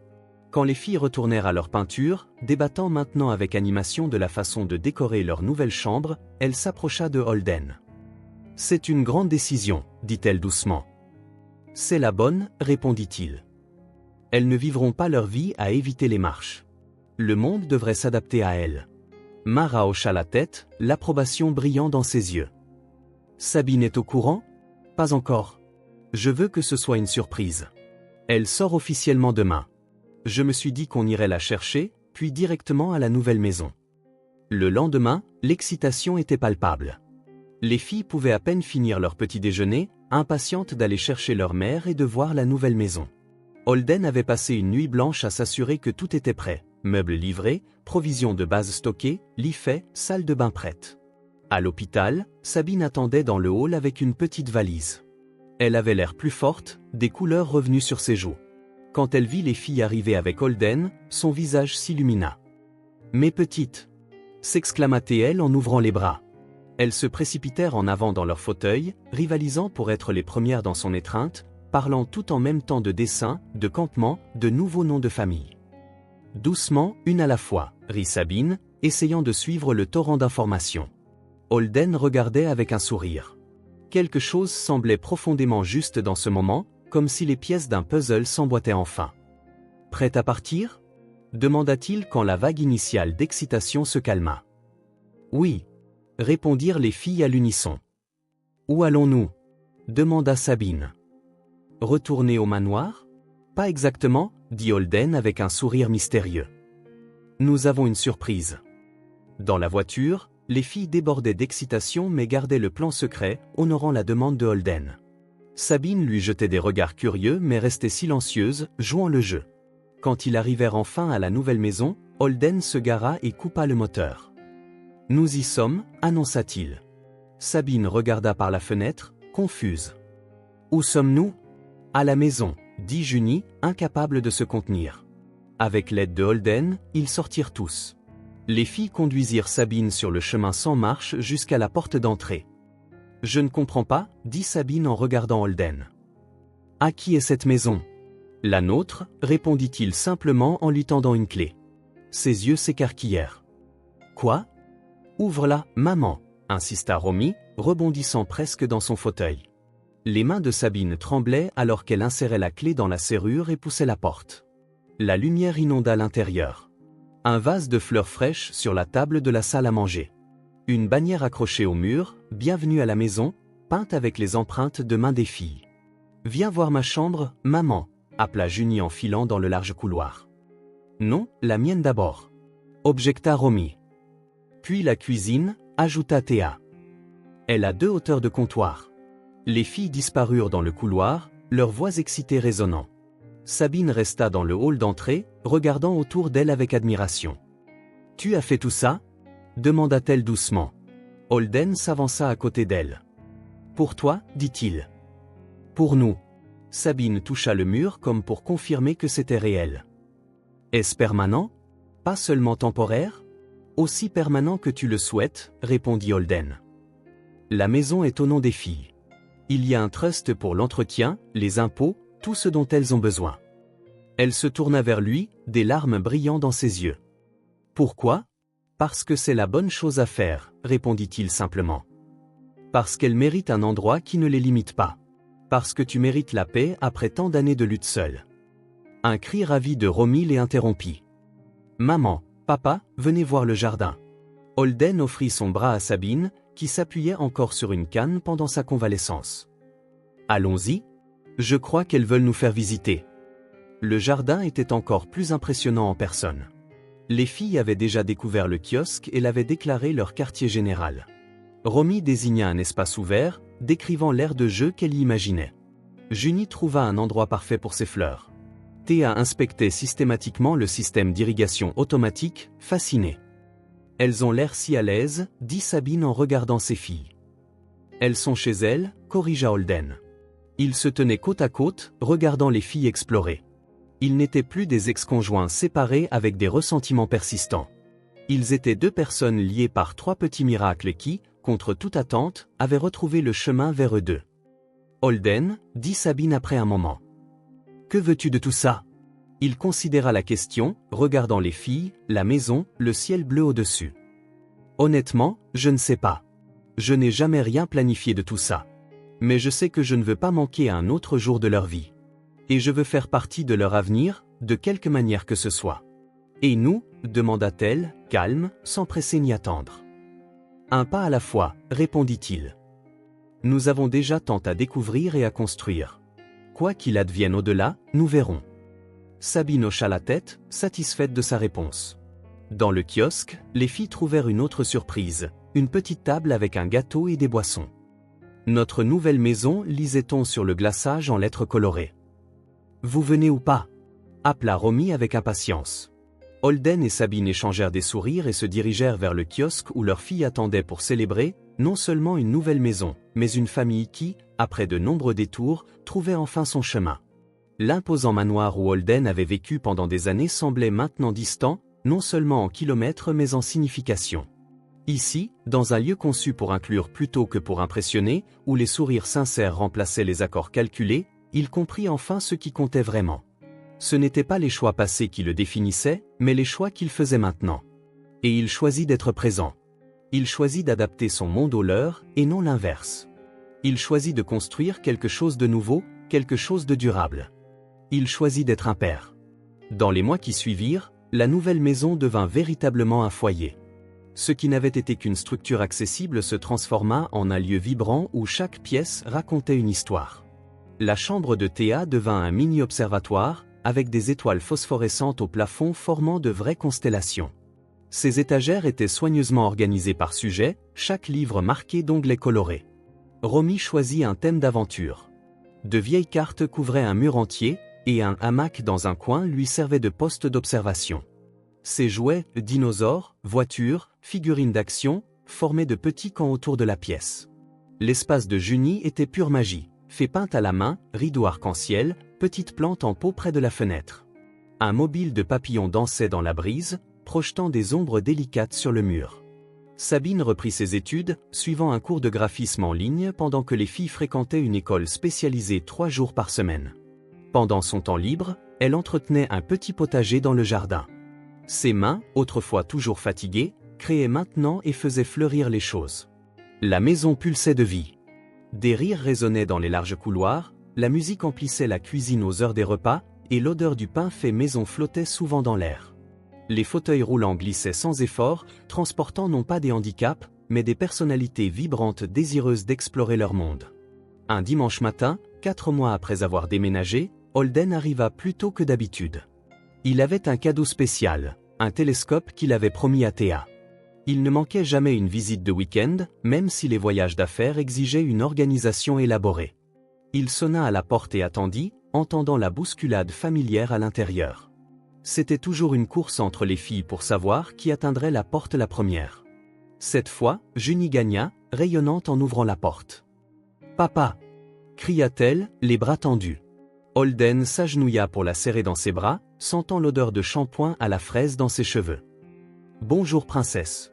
Où sont tes sœurs? » Dehors dans le jardin avec maman. On plante des tomates. Elle fit pivoter son fauteuil avec grâce et fila dans le couloir. Holden laissa le télescope emballé dans l'entrée et la suivit. Dans le jardin, Sabine montrait à Théa et Romy comment planter des plants de tomates cerises. Elles portaient toutes des gants colorés et des chapeaux contre le soleil. Une scène simple qui serra le cœur de Holden.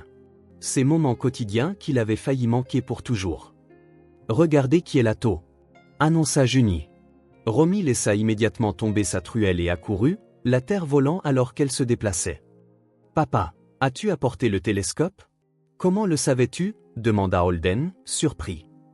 C'était censé être une surprise pour Théa. « Je t'ai entendu au téléphone, » dit Romy sans vergogne.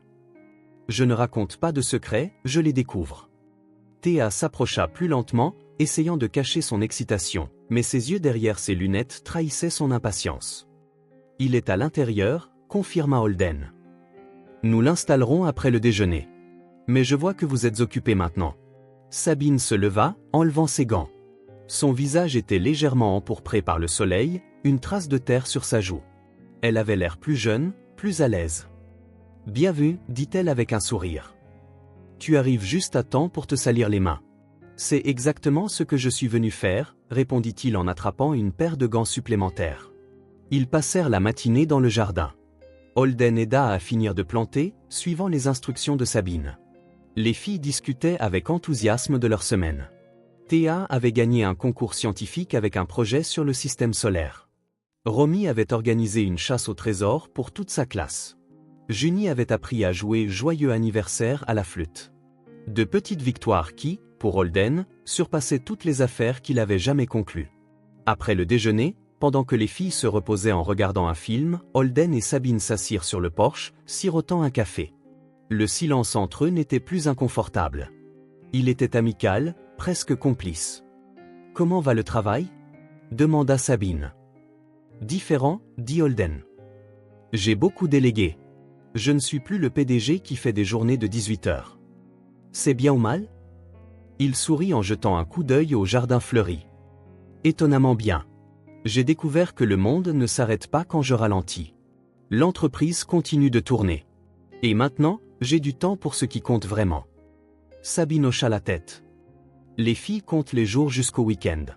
Junie marque le calendrier. Théa calcule les heures restantes. Romy planifie tout ce que vous ferez ensemble. Holden sentit une chaleur se répandre dans sa poitrine. C'était bon d'être attendu, d'être manqué. « Et toi ?» demanda-t-il en croisant son regard. « Comment est-ce pour toi ?» Sabine posa sa tasse, réfléchissant à ses mots. « Plus facile que je ne l'imaginais. Et plus difficile aussi, d'une certaine manière. » « Comment ça ? » « Plus facile parce que les filles sont heureuses, parce que nous sommes stables, parce que je ne suis plus seule, » expliqua-t-elle. « Plus difficile parce que je dois apprendre à partager. Nous n'étions que toutes les quatre pendant si longtemps. » C'était la première fois que Sabine était aussi ouverte sur les défis de cette nouvelle dynamique. « J'essaie de ne pas m'immiscer, » dit Holden. « Je sais que c'est chez toi. Chez nous, » corrigea-t-elle. « Tu es toujours le bienvenu ici, Holden. Pas seulement comme invité. » Y avait-il une suggestion derrière ces mots ? Holden n'en était pas sûr, et ce n'était pas le moment de s'y attarder. Pour l'instant, leur arrangement fonctionnait. Il gardait un appartement en ville, il avait vendu le manoir, et rendait visite les week-ends. « Merci, » dit soudain Sabine. « Pourquoi ? » « D'avoir grandi, » répondit-elle avec un doux sourire. « D'être devenu l'homme que j'ai toujours cru que tu pouvais être. » Ces mots touchèrent une corde sensible en lui.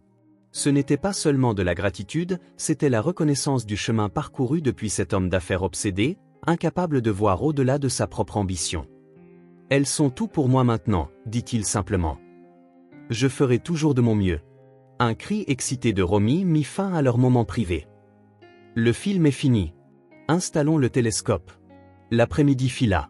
Ils assemblèrent le télescope dans le jardin sous l'œil vigilant de Théa, suivant attentivement les instructions. Romy voulait le pointeur immédiatement vers le ciel, déçue d'apprendre qu'il devait attendre la nuit.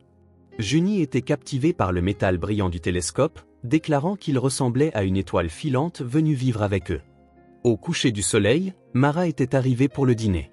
Bien qu'elle ne soit plus une nounou à plein temps, elle était devenue une amie chère, se joignant souvent à eux pour les repas du dimanche. « Comment va notre jeune astronome ?» demanda-t-elle à Théa en lui tendant un nouveau livre sur les constellations. Les yeux de Théa s'illuminèrent en le feuilletant. « Nous allons voir Saturne ce soir, et peut-être Jupiter si nous avons de la chance. » Le dîner bourdonna de conversation. Romy parlait sans arrêt à Mara d'une pièce de théâtre scolaire qu'il répétait. Junie montra à Holden quelques nouveaux pas de danse. Théa expliqua à Sabine pourquoi Pluton n'était plus considéré comme une planète. En observant tout cela, Holden ressentit un profond sentiment d'appartenance. Il n'était pas seulement un invité à table, il faisait partie de cette famille. Après le dîner, en attendant l'obscurité totale pour pouvoir utiliser le télescope, Junie eut une idée. « Prenons une photo. Toute la famille. » « Excellente idée, » approuva Sabine. « Mara, pourriez-vous nous faire les honneurs ? » « Ce serait mon plaisir, » sourit la nounou en prenant le téléphone de Sabine. Ils se rassemblèrent dans le jardin, avec le kiosque illuminé derrière eux. Les filles dans leurs fauteuils devant, Holden et Sabine debout derrière. Une formation simple, mais représentant quelque chose d'extraordinaire, une famille qui avait trouvé son chemin à travers des détours inattendus. « Dites étoile !» ordonna Mara en visant le téléphone. « Étoile !» répondirent-ils tous en souriant. Mais avant que Mara ne prenne la photo, Junie leva la main. Attendez. Je veux dire quelque chose d'abord. Tout le monde se tourna vers elle, curieux. Junie était généralement spontanée, mais il était rare qu'elle demande formellement l'attention. Elle fit pivoter son fauteuil, regardant droit vers Holden. On t'aime, papa, dit-elle, sa petite voix ferme, portant le poids d'une vérité simple et profonde. Holden sentit le monde s'arrêter. Ces 4 mots, prononcés si naturellement, le frappèrent plus fort qu'il ne l'aurait jamais imaginé possible. On t'aime, papa, répéta Théa, ses yeux sérieux fixés sur lui. On t'aime, papa, conclut Romy en souriant d'une oreille à l'autre. Des larmes montèrent aux yeux de Holden. Il ne tenta pas de les cacher ni de les combattre. Il les laissa couler. Quelque chose en lui se libéra enfin, comme un nœud se dénouant après des années. Je vous aime aussi, réussit-il à dire, la voix brisée. Tellement. Tellement. Mara prit la photo à cet instant précis. Pas la photo posée qu'ils avaient prévue, mais quelque chose d'infiniment plus précieux, un homme réalisant, à travers les larmes, ce que signifie être véritablement aimé. Les filles se déplacèrent pour le serrer dans leurs bras, 3 paires de petits bras se tendant en même temps. Holden tomba à genoux, les rassemblant toutes dans une étreinte qu'il souhaitait ne jamais voir finir. « Pourquoi pleures-tu, papa » demanda Junie, inquiète, touchant ses joues mouillées. « Parce que je suis heureux, répondit-il en souriant à travers les larmes. Tellement, tellement heureux. Mais quand on est heureux, on est censé rire, insista Théa, confuse. Parfois, le bonheur est si grand qu'il déborde, expliqua Théa avec son ton pragmatique. Comme quand une tasse est trop pleine. Romy lui tapota l'épaule d'un air rassurant. Tu n'as pas besoin de pleurer. On t'aimera pour toujours, pas seulement aujourd'hui. Holden gloussa en essuyant ses larmes. Je promets que ce sont de bonnes larmes. Juste à ce moment-là, les premières étoiles apparurent dans le ciel. Théa fut la première à le remarquer. Regardez. On peut utiliser le télescope maintenant. L'attention des filles se déplaça vers la nuit scintillante. Holden aida Théa à viser le télescope, sentant Sabine s'approcher à côté de lui. « Tout va bien » demanda-t-elle doucement. Il regarda ses filles débordantes d'excitation, pointant le ciel, Mara les guidant patiemment, la maison accueillante qu'ils avaient créée, le jardin qui prospérait sous leurs soins. « Oui » répondit-il, réalisant la profonde vérité de ce simple mot. Pour la première fois, tout va complètement bien. Alors que les filles regardaient à tour de rôle le cosmos, haletant à chaque nouvelle merveille céleste, Holden resta silencieux, absorbant chaque détail de ce moment. C'était donc ça. Le sentiment que tant de gens recherchent et qu'ils n'avaient jamais vraiment saisi. Pas l'adrénaline du succès, pas la satisfaction des objectifs atteints, pas même le confort matériel que l'argent pouvait acheter. C'était ceci, faire partie de quelque chose de plus grand que lui-même, être véritablement là pour des personnes qui dépendaient de lui et qui, miraculeusement, comblaient des vides qu'il ne savait même pas avoir. Pour la première fois de sa vie, Holden Mercer se sentit complet.